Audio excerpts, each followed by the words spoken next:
Psikologi pelukan, 4 kesalahan yang bisa mengubah kesan yang ditimbulkan. Pernahkah Anda memeluk seseorang dan seketika merasa ada sesuatu yang berbeda dari momen tersebut? Mungkin pelukan itu terasa berjarak. Mungkin terasa canggung. Atau mungkin semuanya terasa sangat wajar dan alami. Hal yang tidak disadari banyak orang adalah bahwa pelukan lebih dari sekadar gerakan fisik. Hanya dalam beberapa detik, pelukan bisa mengomunikasikan kehangatan, kegugupan, kepercayaan diri, keraguan, kenyamanan, atau bahkan kurangnya kepekaan. Namun, inilah poin pentingnya, tidak ada pelukan ajaib yang secara otomatis memunculkan ketertarikan. Pelukan yang bermakna lahir dari hal yang jauh lebih sederhana, kenyamanan bersama, kepekaan emosional, dan rasa saling menghargai. Hari ini, kita akan membahas 4 kesalahan umum yang sering dilakukan orang saat berpelukan, serta apa yang bisa Anda lakukan agar sentuhan fisik terasa alami dan nyaman bagi kedua belah pihak. Dan ingatlah prinsip ini sepanjang video. Kenyamanan adalah yang utama. Persetujuan mendahului segalanya. Jika seseorang tidak menginginkan kontak fisik, menghargai batasan tersebut selalu menjadi pilihan yang tepat. Mari kita mulai. Kesalahan pertama, pelukan yang ragu-ragu. Bayangkan Anda sedang menyapa seseorang yang Anda sukai. Anda bergerak mendekati mereka, namun tiba-tiba Anda merasa ragu harus berbuat apa. Lengan Anda hampir tidak bersentuhan dengan mereka. Tubuh Anda tetap kaku, dan pelukan itu berakhir begitu cepat. Tidak ada yang salah dengan pelukan singkat. Terkadang, pelukan singkat justru adalah hal yang paling tepat. Masalahnya terletak pada keraguan itu sendiri.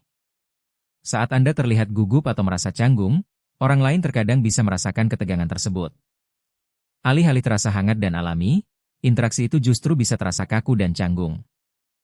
Solusinya bukanlah memaksakan diri untuk lebih banyak melakukan kontak fisik. Tujuannya hanyalah untuk bersantai. Jika orang lain jelas-jelas menyambut pelukan tersebut, biarkan hal itu terjadi secara alami. Pertahankan postur tubuh yang nyaman, hindari terlalu memikirkan setiap gerakan, dan biarkan momen itu mengalir apa adanya. Rasa percaya diri yang sesungguhnya tidak berarti harus melakukan gerakan yang lebih heboh. Percaya diri berarti merasa cukup nyaman untuk bersikap wajar. Kesalahan kedua, memeluk terlalu erat. Sekarang, mari kita lihat sisi ekstrim yang sebaliknya.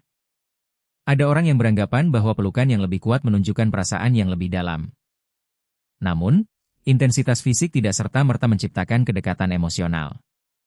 Faktanya, memeluk seseorang terlalu erat justru bisa membuat mereka merasa tidak nyaman, terutama jika Anda belum mengetahui batasan kenyamanan mereka. Orang yang penuh perhatian akan memperhatikan respons lawan bicaranya. Apakah mereka tampak rileks? Apakah mereka membalas pelukan itu secara alami?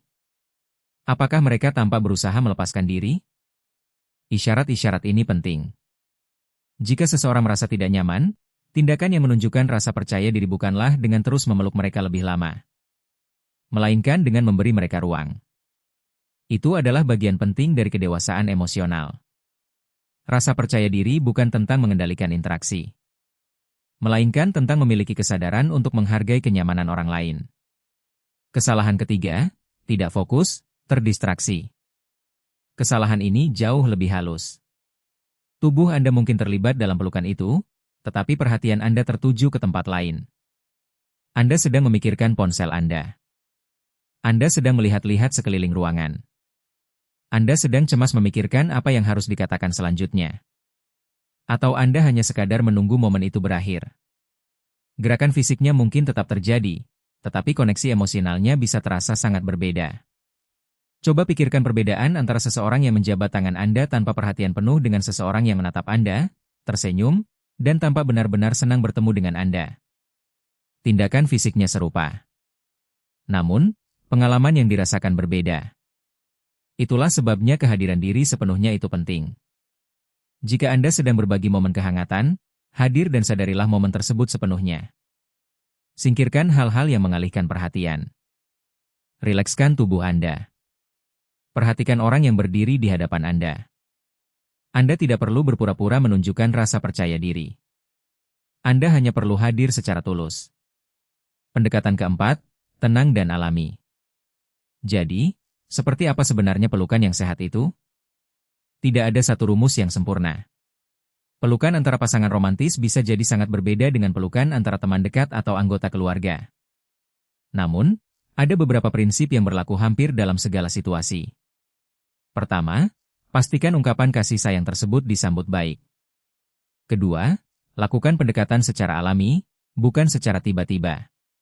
Ketiga, buat tubuh Anda tetap rileks. Keempat, gunakan tekanan yang terasa nyaman bagi kedua belah pihak. Dan terakhir, biarkan orang lain turut serta. Pelukan bukanlah sesuatu yang dipaksakan.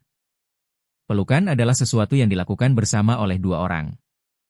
Saat kedua belah pihak merasa nyaman, tidak ada alasan untuk menjadikannya sebuah pertunjukan. Anda tidak perlu memeluk terlalu lama. Anda tidak perlu memeluk terlalu erat. Dan Anda tidak perlu khawatir harus menciptakan reaksi emosional yang dramatis. Terkadang, pelukan yang paling bermakna justru sangat sederhana. Pelukan yang alami. Postur tubuh yang rileks. Beberapa detik koneksi yang tulus. Lalu melepaskan pelukan secara alami. Mengapa kehadiran emosional itu penting? Disinilah banyak orang salah paham mengenai sentuhan fisik. Mereka mencari teknik khusus yang bisa seketika membuat orang lain tertarik pada mereka. Namun, hubungan yang sehat tidak berjalan seperti itu. Satu pelukan saja tidak bisa menciptakan kepercayaan. Kepercayaan tumbuh melalui pengalaman yang berulang. Kepercayaan terbangun saat Anda mau mendengarkan. Saat Anda menghargai batasan. Saat Anda menepati janji. Saat tindakan Anda selaras dengan ucapan Anda. Dan saat seseorang merasa nyaman berada di dekat Anda. Sentuhan fisik dapat memperkuat koneksi tersebut, namun tidak bisa menggantikannya. Itulah sebabnya keterampilan yang sesungguhnya bukanlah mempelajari cara berpelukan yang sempurna, melainkan belajar untuk peka terhadap orang yang berinteraksi dengan Anda. Apakah mereka merasa nyaman? Apakah mereka terbuka? Apakah mereka tampak rileks? Apakah mereka ingin interaksi itu berlanjut? Pertanyaan-pertanyaan itu jauh lebih berharga daripada teknik apapun yang sudah diatur sebelumnya. Makna sejati sebuah pelukan. Pelukan bisa menyampaikan banyak hal. Pelukan bisa bermakna, aku senang bertemu denganmu.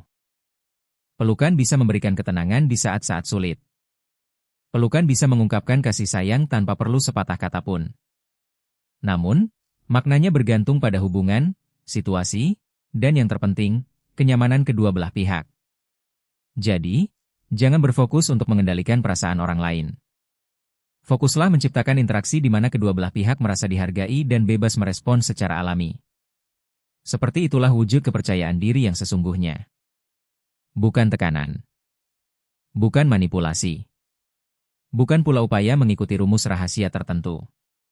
Hanya kesadaran, rasa hormat, dan koneksi yang autentik. Dan begitu Anda memahaminya, kasih sayang fisik menjadi jauh lebih sederhana. Anda berhenti khawatir tentang melakukan pelukan yang sempurna. Sebaliknya, Anda mulai memperhatikan orang yang sebenarnya bersama Anda. Dan perubahan kecil itu, dari teknik ke kehadiran, dapat membuat setiap interaksi terasa lebih tulus. Jika Anda merasa video ini bermanfaat, berlanggananlah untuk konten lebih lanjut tentang koneksi emosional, komunikasi, kepercayaan diri, dan psikologi hubungan. Karena hubungan terkuat tidak dibangun di atas trik rahasia. Hubungan tersebut dibangun di atas kepercayaan, rasa hormat, konsistensi, dan koneksi manusia yang autentik.